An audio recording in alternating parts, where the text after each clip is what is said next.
In this video, we'll talk about tibial plateau fractures. Tibial plateau fractures are severe intra-articular injuries of the knee. There is a bimodal distribution, with complex fractures occurring after high-energy injuries in the young, and low-energy insufficiency fractures occurring in the elderly. Plateau fractures occur within a vulnerable soft tissue envelope, which must be monitored and protected.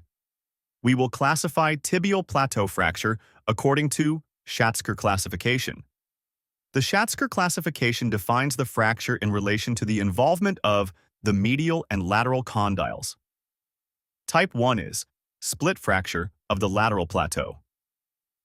These fractures are seen principally in young patients after a valgus injury. Type 2 is split depression fracture of the lateral plateau. This is the most common type and is most commonly seen in middle-aged and elderly patients after low-energy injuries. Type 3 is depression fracture of the lateral plateau. These are uncommon fragility fractures. With regular use of axial imaging, it is clear that most fractures that appear to be type 3 on plain radiographs are actually type 2. Type 4 is medial plateau fracture. These are often high-energy injuries which occur following a varus load to the knee.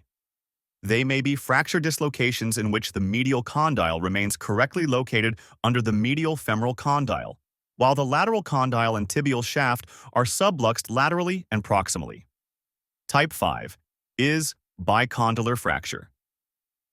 This injury is extremely rare, involving both condyles but preserving the tibial spines. Type 6. Complete bicondylar fracture with metadiaphyseal separation.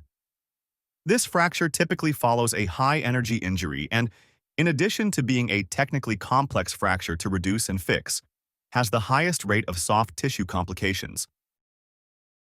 Thanks for your watching.